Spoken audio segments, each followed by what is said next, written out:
يسعد لي كل اوقاتكم. شيخ المحشي او كوسه بلبن بطريقه حتكون سهله اذا عملناها على مراحل. تابعوا الفيديو وصحه وهنا. لحمه مفرومه ناعم، نضيف عليها فلفل اسود وجوز الطيب وبهارات مشكله.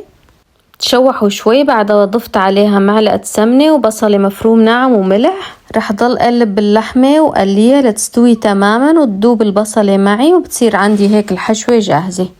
اكيد المكسرات اضافيه او اختياريه. عندي هون صنوبر بعد ما قليته خلطته هون مع حشوه اللحمه على البارد طبعا. اكيد هون عم بحشي الكوسايات بعد ما غسلتهم وحفرتهم، وبناخد راحتنا بالحشي لاني بيتحملوا مو مثل المحشي. طبعا ممكن نحشي الكوسه او حتى نقليها قبل بيوم لتتجهز عنا وتصير اسهل.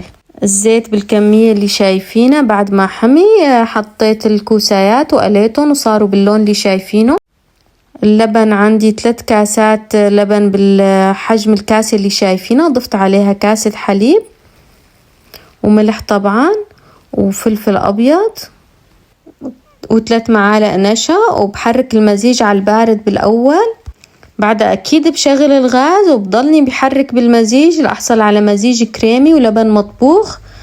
بعدها بسقط الكوسايات باللبن وبخلي اللبن على نار هادية قريب 10 دقائق بصير الأكل جاهز. التزيين أو الإضافة عندي 3 سنون توم قليتهم بزيت الزيتون، ضفت عليهم معلقة نعناع